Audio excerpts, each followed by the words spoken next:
today is talk to you about some of the work that we have done and are doing in the laboratory, the Environmental Health Effects Lab. It's a mouthful, so we abbreviate everything in the military. So the Environmental Health Effects Lab, I'll probably abbreviate it as EHEL from here on, so when I say EHEL, you know what I'm referring to. And then the Naval Medical Research Unit, we also refer to that as NAMRU Dayton. So we try to shorten everything up. The military gives everything very long names and then shortens them into acronyms, and then you speak in sentences that don't contain any real words. So I'll be telling you some about our research highlights over the last number of years, but to first set the stage, I wanted to be able to give you an indication as far as what the Naval Medical Research Unit in Dayton does. And the reason why it's called the Naval Medical Research Unit Dayton is because there are other Naval Medical Research Units, and I'll actually show you that in an upcoming slide. But we do have a mission assigned to us because we are a Navy Medicine Research Lab, so being part of the Navy, being part of the military, we get missions that are very clearly assigned to us. And our command has two main missions. So it's to maximize warfighter performance and survivability through premier aerospace medical, so that's one mission space, and environmental health research, that's the second mission space, by delivering solutions to the field, the fleet, and for the future. And we do this by working not only with military counterparts, but also other governments, like other government agencies, such as NIOSH and EPA, and then also academic partners, such as yourself, and industry partners as well. And the idea is that we're going to fill knowledge gaps, data gaps, and develop innovative solutions that we can offer to the Navy and Marine Corps. Now, it's quite interesting working within a military sector because you have your specific job and you take it so far and then you drop it off to the next person. So when we come up when we're able to fill knowledge and data gaps that might indicate that there should be a change, such as an engineering solution, right? Well, all we can do is take it to the next person in the chain. We don't come up with those engineering solutions. We just say, well, this is what we got. Recommend you make this type of change, but as far as how you're going to do that or if you're going to do it, that can very frustratingly sometimes be out of our hands, right? Because sometimes we'd like to see certain things happen that unfortunately just don't get picked up by the next people or the next set of people in that chain. So I mentioned that there are other NAMRUs. So we are one lab. I think this is a pointer, but I'm probably going to do this very poorly. It may be a little known secret, but I'm short. So I can I'm seeing mostly the ledge here. So we're sitting over here. You'll notice that there are a lot of other boxes sitting across that bottom row. So NAMRU D, the Naval Medical Research Unit Dayton, we are one of 8 labs that fall under Navy Medicine R&D. So there's also the Naval Health Research Center in San Diego, NAMRU 2, 3, and 6, which are in the middle there on the bottom row. Those are the OCONUS labs. So those are outside the continental U.S. And their primary focus for all those OCONUS labs really is disease surveillance. Then there's NAMRU San Antonio, which is obviously in San Antonio, and then there's the sub-lab, the Submarine Research Lab, which is located up in Groton, Connecticut. So notice that we're sitting down here on this bottom row and that there's nobody below us, and that's because we are what you'd otherwise refer to as the lowest in the food chain, essentially. So everybody is above us, right? Which means that we have a lot of bosses and we have a lot of people to tell us no for things, right? So who we respond to, so there are only actually 7 boxes down here at the bottom, and that's because the box right above us, Naval Medical Research Center, is actually, it's referred to again as an acronym, our ISIC, our Superior in Command. So they are our headquarters. So the Naval Medical Research Center, NMRC, is our headquarters lab, which means they're the first ones we go to who will tell us no. But they are also one of these 8 labs. And then we report up through Navy Medicine West. There is a Navy Medicine East, and even though we are located more on the east side of the country, somehow we report through San Diego. And then there is the Bureau of Medicine and Surgery, and then it's up to the Chief of Naval Operations. And then above that, we have the Secretary of the Navy.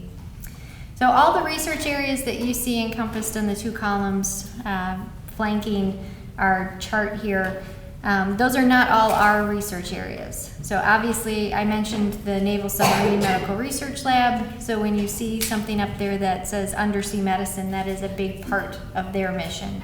But undersea medicine also belongs to Naval Medical Research Center as well. Now that being said, so we do a little bit of submarine work, which I'm going to tell you more about today. But there are some things on here that we specifically really do not do, and we don't do things like infectious disease or combat casualty care or the dental or the directed energy bioeffects. The environmental health and the aerospace medicine, those are our commands. Two main areas of research: tropical medicine, primarily the OCONUS labs.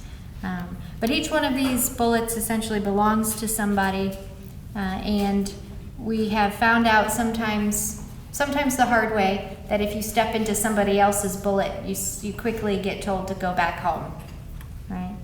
So they don't really want us to be competing with each other. And one reason why our labs don't want to compete with each other, I would guess that the majority of you would look at, our laboratory or our command and think that the Navy hands us a nice budget at the beginning of every year, right? And says, just do good things, right? You probably think that that's how a government, or especially a military lab, would work, right? Fair? It doesn't work like that. Actually, we get no money from the Navy. We are much more like you. We have to compete for our funding. So we write grant proposals just like you do. We partner with academic institutions. We have to go through, it's very much an academic way of life. We are only funded to do the projects for which we are given support to do. You'll hear about some of those projects today. I can't go, unfortunately, too in-depth with some of the projects, simply because having done that would have triggered a 3-month clearance process for me to stand up in front of you with this slide deck. So I'll say what I'm able to say. But point being that we are not given a core budget to work with. We do have to compete for our project dollars, just like you do. And for that reason, it would not be a good idea to set up all these Navy labs to be competing with each other then, right? So now if we look at our command, just our command by itself, the Naval Medical Research Unit Dayton is made up of about 150 or 160 people right now. Some of those are administrative and financial staff, and then we have the 2 laboratories. So on the right here, we have the Naval Aerospace Medical Research Laboratory, or NAMRL. Again, we just abbreviate everything.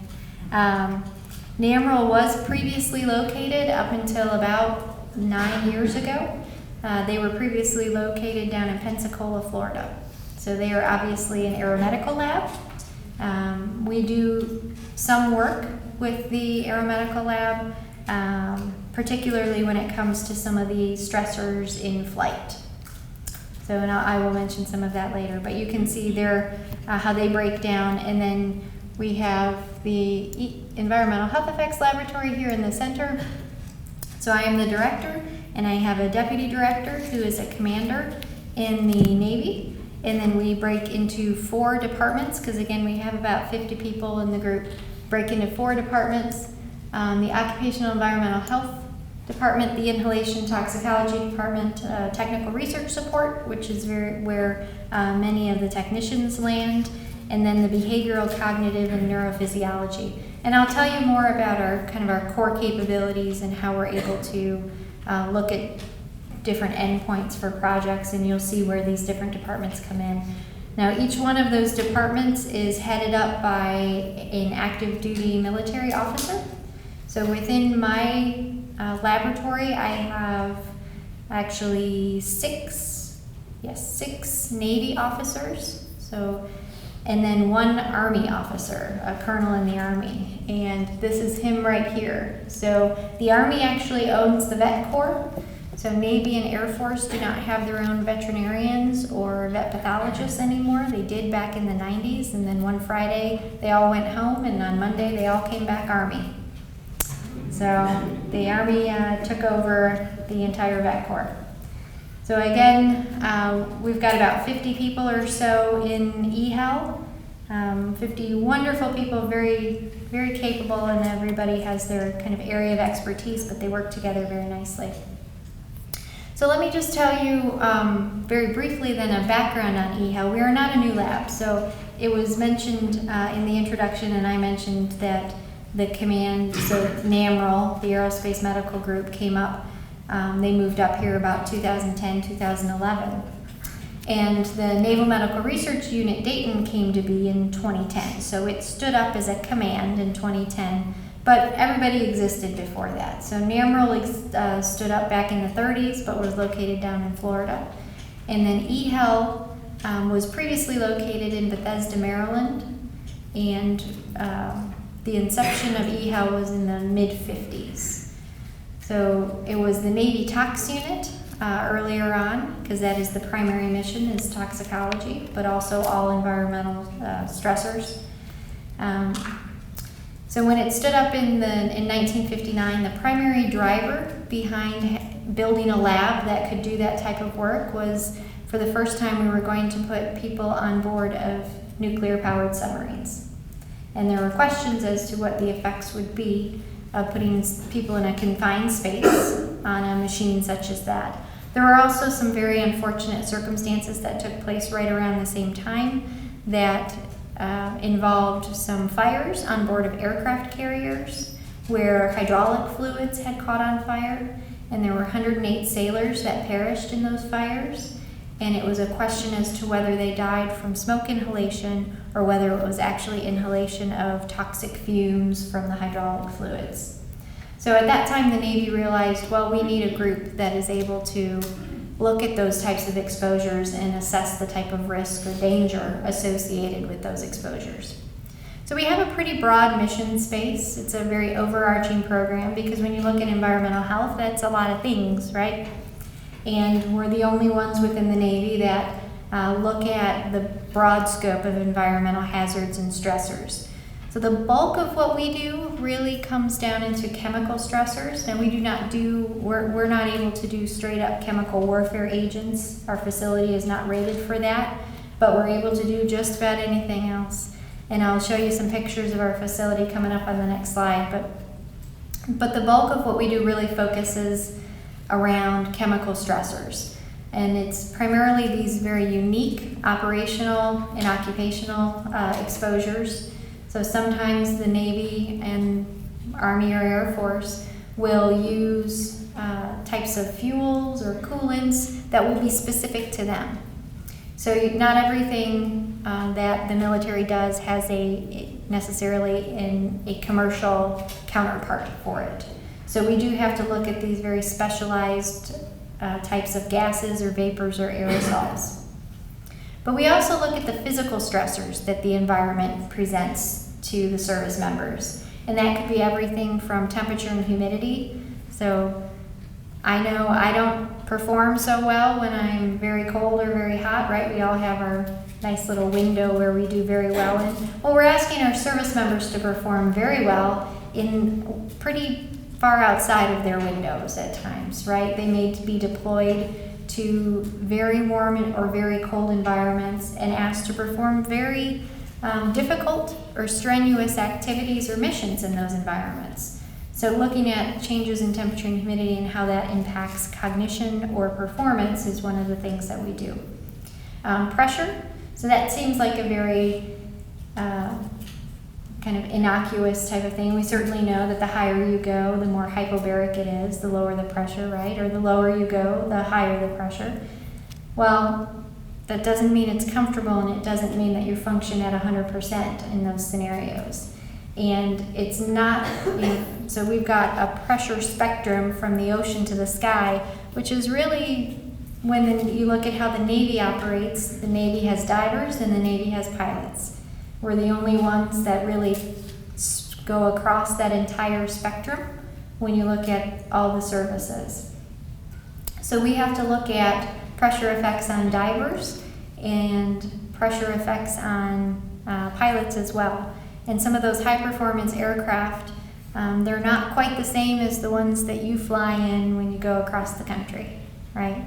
An F-18 or an F-35 is not, you're asking that machine to do something very different than what you ask a 747 to do. And then we have physical stressors like particulate matters, and particulate matter like sands and natural dusts and things like that, which have actually been at the center of a lot of debate in recent years as people have come home from the Middle East after being deployed. And then there's this area of combinations and co-stressors. And this is something that we are doing better at because we need to do better at it. For decades and decades, we look at one thing in isolation, and that's important because we need to be able to understand what that one thing is doing. But we may have situations, especially with service members and especially in deployment situations, where they're being exposed to multiple stressors at a time. So they may be exposed to 100 different chemicals at a time. They may be exposed to 4 chemicals, low oxygen, low pressure, right? And we know physiologically what maybe these individual components would do, but what happens then when you have them contributing together? So the pictures all on the right and the bottom just show you the spectrum of where the Navy operates. Everything from burn pits, and I'll mention that as part of a program in a little bit, but obviously we've got a pilot up there, we've got fuel handlers here. Somebody has to put the fuel in those jets, and then the submarine environment as well. So how we look at things, we're very, very fortunate to have a nice facility that allows us to do a wide variety of activities. Our expertise really is in inhalation toxicology, and that's a pretty rare thing, to be able to have chambers and towers set up where you can expose animals to known controlled amounts of anything you can think of. Right? We are the DoD's largest animal inhalation facility. Again, we do not do chemical warfare agents, but we can do surrogates and things like that.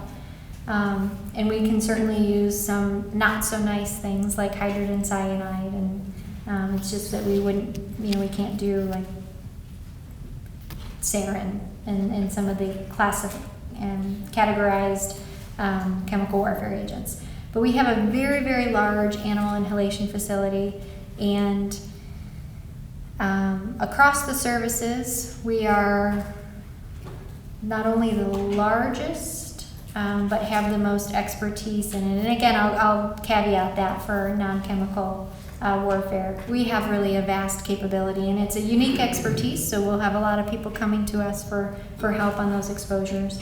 But certainly that's not the only route of exposure that we are able to perform. We also do in vitro exposures, and then the question isn't, can you set up a system and expose animals? The question is, well, what happens after that exposure, right? So we're fortunate to be able to look at pretty much any type of endpoint.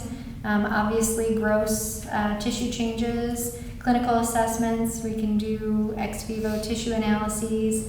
We can even do hearing testing in rats. I don't know how many people we have a very significant hearing injury program, and they don't sit in the sit in the booth and press the button the same way that you do.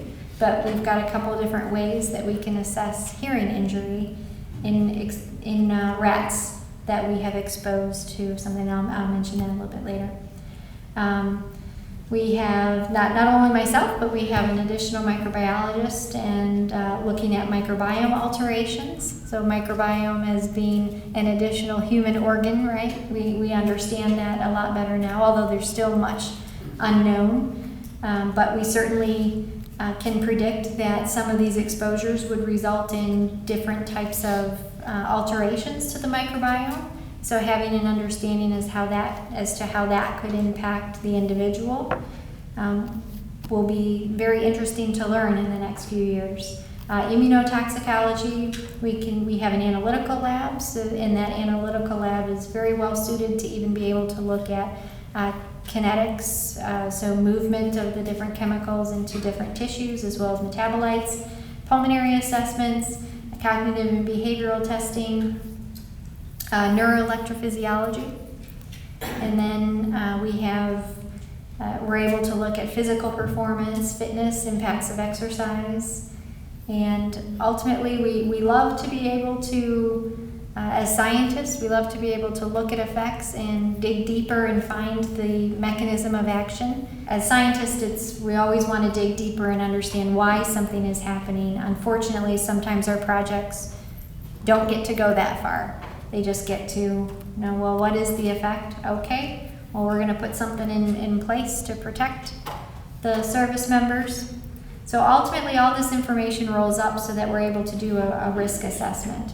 So to give you a feel for what our facilities look like, first off, we are directly connected or attached to a Department of Defense animal facility. It's owned and operated by the Air Force. It's a pretty large space, nearly 18,000 feet of animal facility support. It's ALAC accredited. I mentioned that the Army owns all the vets, so there is an attending vet. She is a lieutenant colonel in the Army. And then for our facility, just to kind of highlight a few things, so I have a square footage up there, nearly 5,400 square feet of inhalation facility space. That's underselling it at this point because we've done, or are in the process of doing some renovations. We have a lot more than that dedicated to inhalation exposures. And we have about 25 different whole body, at least 25 different whole body exposure chambers. So 6 that are less than a meter cubed that can only hold up to 32 rodents, about 15 of them that are these H1000s, so 1,000 liters. We can have up to 96 animals in each one of those, and then we have 4 H2000s, 2,000 liter chambers, where we could have up to 192 animals in each one of those. We wouldn't. That'd be an awful lot of animals to have to deal with at one time, but we could. And particularly with the H1000s and the H2000s, of note, those chambers are set up so that the animals can receive food and water while in there, so they can stay in there permanently. They can live in there. So we can expose them essentially 24/7. We also have about 20 nose-only towers, some that are 52 ports, some that are 12, and then 6 that are mobile, meaning that we can put them on a truck and we can take them to an environment and we can expose animals to directly what is in the environment. So for example, we can wheel our nose-only cart to behind a jet so that we can collect and use that sample directly to expose animals. We have a hypobaric chamber that can go up to 40,000 feet. You might wonder why. Well, if you have a high-performance aircraft that for whatever reason loses its pressure, then it might very quickly be fluctuating, for example, in its pressure in the cockpit. We have a hyperbaric chamber to simulate diving. And then we also have one chamber that is able to go hypobaric and hyperbaric, so it's able to go 60,000 feet down to negative 34. And that's significant because we do have some service members that fly and then dive. And that's something that you typically don't have a lot of in a civilian sector. We have chambers with full access, environmental chambers. We have a rat treadmill, so they can go running. So when we need to assess performance, for example, or if we need a method of physically fatiguing the animals, we can have them run, or we can have them swim, because we also have 3 pools for the rats and mice. We primarily use rats, but we have a treadmill for mice and a pool for mice as well. So one of the things that we do a lot of anymore is not only are we interested in, hopefully we don't have situations of severe impairment or severe effect, right? Hopefully we're doing a little bit better than having our occupational or our environmental exposures causing severe damage. But we're very interested in even slight impairments, whether that's on a physical level or a cognitive level. because you have service members performing very unique, very stressful, and very important missions. And a lot of times they're doing so in an extreme type of environment, right? And so we need to understand what is the impact of that environment on their ability to execute that mission. So will they not be able to run as far or as fast? Will they not be able to make as good a decisions as quickly? And we're fortunate that we have good cognitive and physical tests physical performance tests for rats. We have quite the battery of testing capability within our facility. I mentioned that we have pools for endurance and treadmill, so you can use those to fatigue the animals, but you can also use it as a measure of endurance. We have open field activity, we have learning and memory tests so that we can actually assess in these animals whether they have difficulties in learning tasks or remembering those tasks. We have tests for anxiety and depression, and that's very significant when you have service members returning home, right? There are chemicals that we know do contribute to anxiety and can contribute to depression, and being able to understand that can help to predict what help they might need upon coming home. We have a full chemistry lab where we're able to look at metabolites and even small molecules using a quadrupole time of flight instrument. We have a thermal desorption unit where you can use sorbent tubes. I don't know if you're familiar, but a sorbent tube is a very small tube that has a matrix that collects. You can have different types of matrices, but they collect different types of chemicals, and then we can use the mass spec to separate out those chemicals. We have a Raman spectrometer, and then we have a number of different plethysmography units, and then also a flex event to be able to look at respiratory measurements. So I wanted to tell you a little bit about the specific programs, and again, I won't be able to go into too much detail. I have mentioned a number of times the submarine environment. So the submarine environment is a very unique environment, right? It's a confined space. You have a lot of people down there, and everything that they do contributes to the breathing air that they're gonna then turn around and breathe, right? You can't crack a window and they don't get to go home at night. When they're underway, they're gonna be gone for months, right? So something unique for the US happened about 9 years ago. We were maybe a little bit behind other countries, but in 2010, Congress passed legislature that allowed females aboard submarines for the first time for the US. Other countries had done it, but the United States had not. Well, that's significant because there are a lot of things that do build up in the breathing air on submarines, and we do a pretty good job at monitoring that air, and we did a pretty good job at setting these exposure guidelines for many of those chemicals, but they were all set for healthy young males. And females are not healthy young males, right? So everything that we had, all these exposure guidelines that we had set, didn't really take into account females, particularly with regard to reproductive and developmental effects. So that was something then that right at the start of that, 2010, 2011, 2012, we were engaged by the Navy in order to do a set of studies that would allow us to look at what, if any, reproductive developmental effects could occur, particularly if there was a female that were to go on board a submarine and the submarine go underway for an extended period of time. Chances are they're not going to drop her off if she is pregnant, right? So she may spend a trimester on a submarine.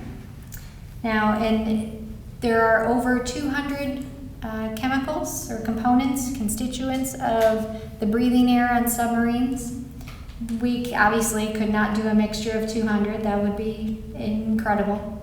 What we did was we picked the 3 that were most obvious and most concerning with regard to reproductive or developmental effects, and that was oxygen, carbon dioxide, and carbon monoxide. So just to give you an idea for the exposure guidelines that are set on board submarines, so oxygen really is a minimum. Subs are kept slightly at a hypoxic level, so at a minimum it's 17%, but that's much lower than what you're getting in this room, right? So at a minimum, it's 17%, but that tends to be pretty standard as well. Now, carbon dioxide, the continuous exposure guideline is 0.4%, and the carbon monoxide continuous exposure guideline, so while they're underway, is not to exceed 5 parts per million. But then sometimes you have unfortunate accidents occur on submarines because everything is involved with cleaning this air, continuously scrubbing this air, right? So sometimes systems go down. So we have 24-hour emergency exposure guidelines, and then we also have 1-hour emergency exposure guidelines. So a 24-hour emergency exposure guideline would allow for 16% of oxygen, 1.5% carbon dioxide, and 14 parts per million of carbon monoxide. Okay, so we go up the shorter amount of time for the exposure guideline. And then a 1-hour emergency exposure guideline would allow for 15% oxygen, 2.5% carbon dioxide, and 90 parts per million carbon monoxide.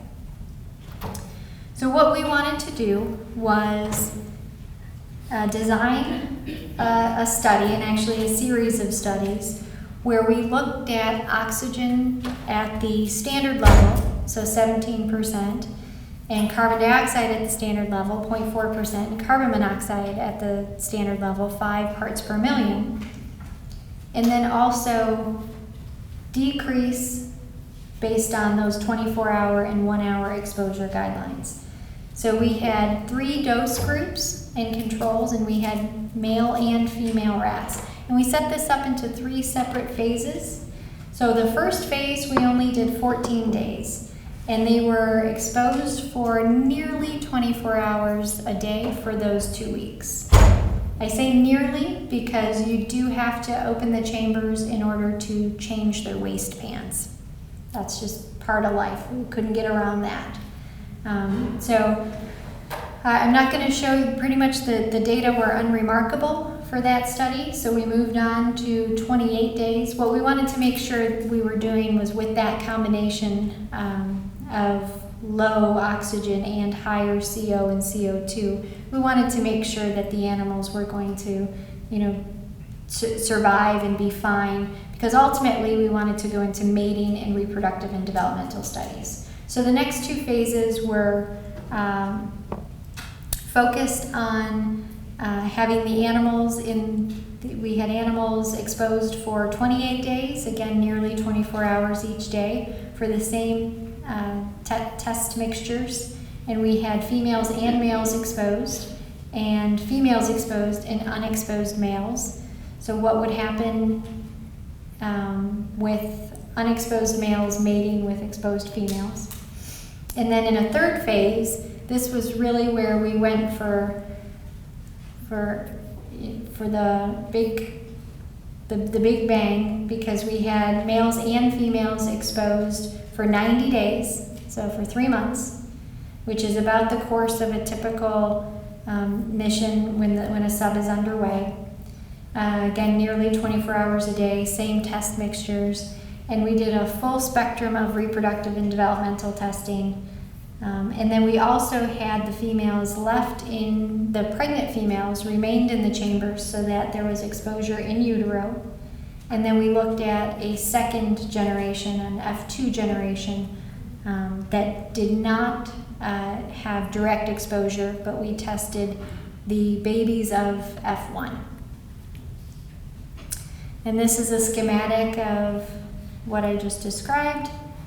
And then this is a lot. I know it's a lot. You don't have to read it all, because even if you just go looking for, which you probably can't, but even if you were just going to go looking for marks of statistical significance, you're only going to find a few on this. So we did, in the upper part of the screen, what you're seeing is a summary of serum hormone levels, and there's really only one to note on there, and that's luteinizing hormone. The high-dose females had a much higher level of luteinizing hormone than did the controls. However, we attribute that to just normal distribution associated with ovulation. On the bottom there, you're seeing just selected hematology parameters for white blood cells, red blood cells, and hemoglobin. And we did see a reduction in white blood cells with the F2 females when they were juveniles, but as they grew up, they returned to normal. And even the reduction in white blood cells for those juvenile females, they were still within considered normal range. It was just a reduction compared to controls. We also saw in the F1 adult females, we saw an increase in red blood cells, and we saw the same thing for the males in the high dose group. And we can attribute that to, and remember that there's lower oxygen. So one normal physiological response is going to be to increase red blood cells to help to take up more oxygen. We did a series of behavioral tests, including motor activity, and we did water maze, which is a test for learning and memory. It's a spatial navigation test. Maternal retrieval, where it sounds kind of mean, but you take a baby and you pull it away from mom and you wait for mom to go back and get the baby. Everything was normal there. A writing reflex. So we did see that in the low dose, in the F1 males, the duration, the amount of time that it took for baby pups, or when they're turned over, to right themselves, it was a little bit longer. However, there was no dose response. We didn't see that continue with the mid and the high dose. And then there was no effect on separation distress. We have a specialized vocalization chamber where we can't hear the pups cry for mom, but if we have them in the vocalization chamber, we're able to hear that. So ultimately, we determined that we didn't see any adverse effects, right? Even seeing statistically significant, they were still within normal range for the hematology parameters. We didn't see any negative or adverse health effects. So we determined that it wasn't going to be necessary to ultimately recommend changes to those exposure guidelines. So we had another study though, because around the same time, the British Navy, the British Royal Navy came out with a study that said that at 3% they were seeing delayed ossification when Sprague-Dawley rats were exposed to carbon dioxide. So the tricky part of their study is, and this is a tricky part of all tox studies, are the doses that you choose to test, right?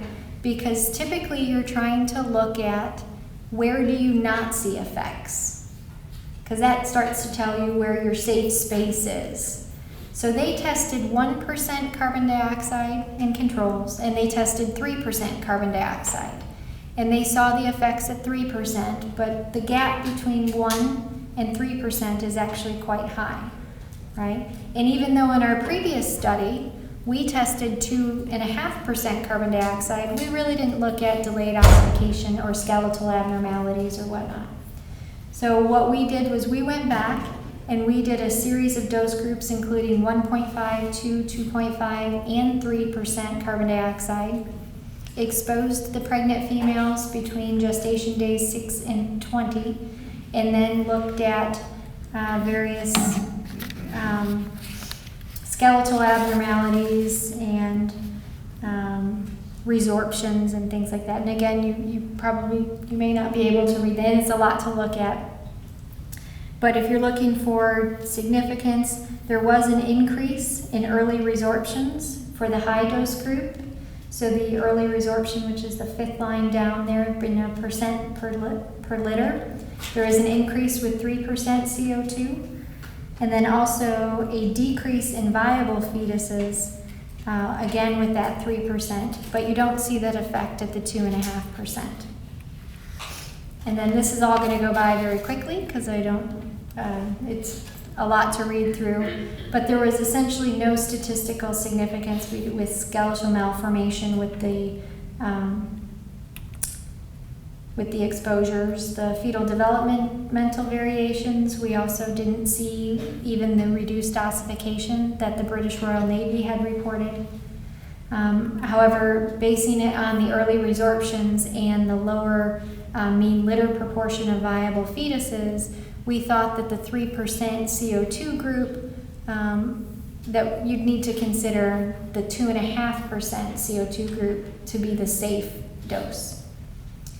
Given that, Typically what you do then in these tox studies is you find your no observed adverse effect level, which then for us would be 2.5%, and you divide it by an uncertainty factor to account for the fact that we are not rats, right? So a lot of times people will use 3 or 10 for this uncertainty factor, and you can use other uncertainty factors on top of that if you wanted to.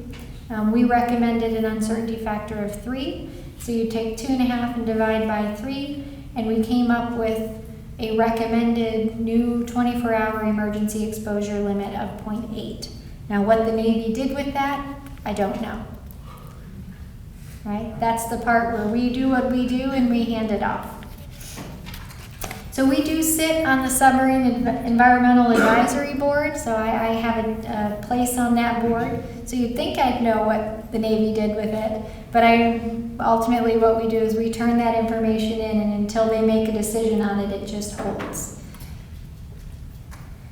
So to talk just a little bit about toxicity of jet fuels, we have a very active program looking at toxicity of jet fuels. The Navy and the Air Force use different types of fuels to fly their aircraft, and fuel is tricky because it's a mixture of hundreds of different types of chemicals that are present in very low amounts, but some of them are not so great, right? But they're present in pretty low amounts. What we have done for many of these chemicals, including some of the alternative jet fuels, which have been made from feedstocks like camelina and plants, right? As we try to get away from conventional fuels.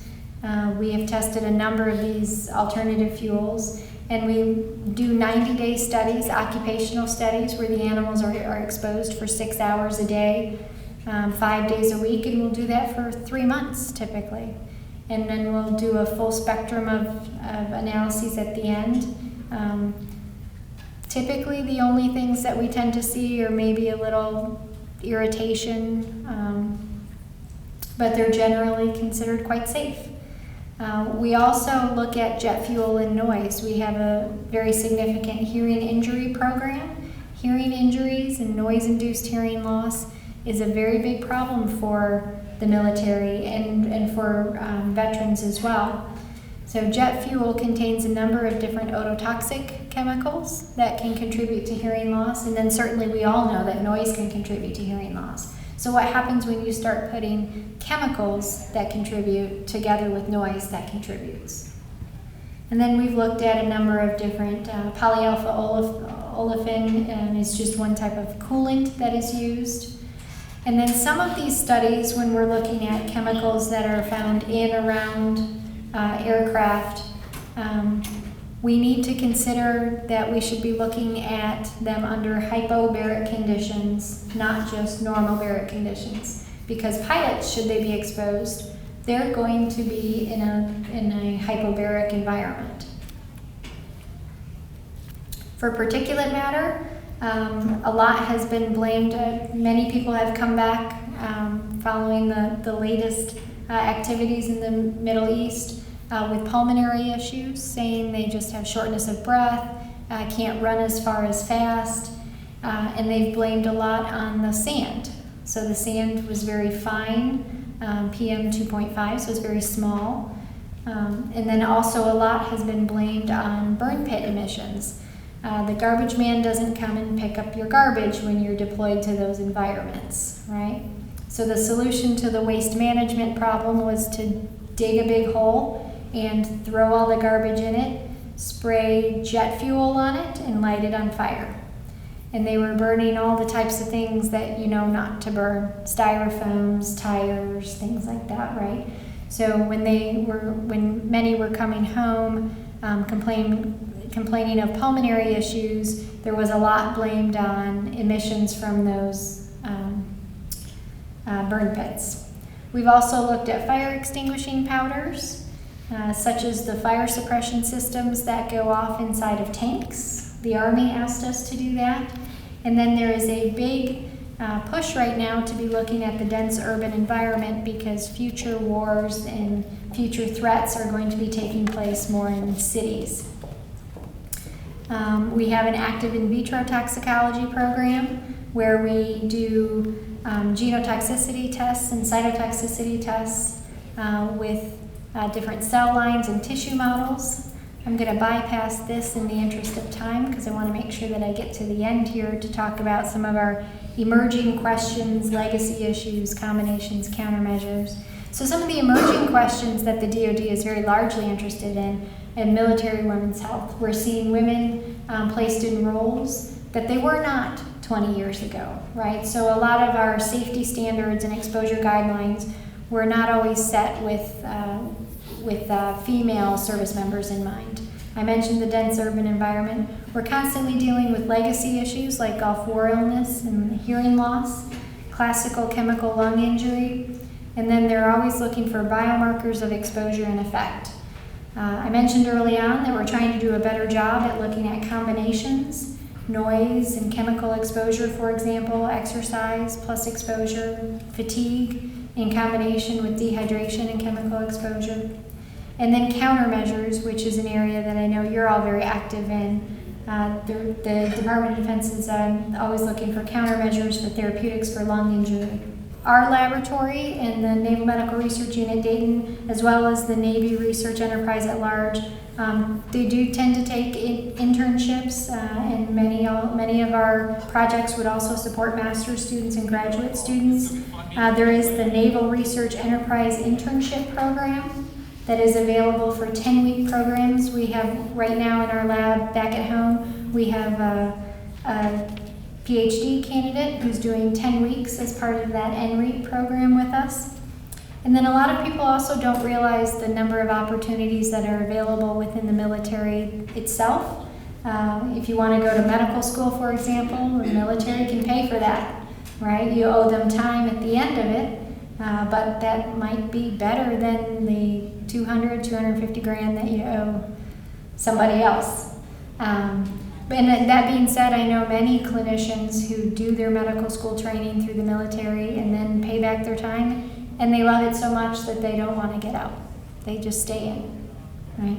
And then there's also opportunities within the military to get other graduate degrees, whether it's masters or PhDs. It's called the Duty Under Instruction program. If you're already in the military and are interested in a PhD, the military will support that. So I just wanted to make a couple mentions of those educational opportunities as well.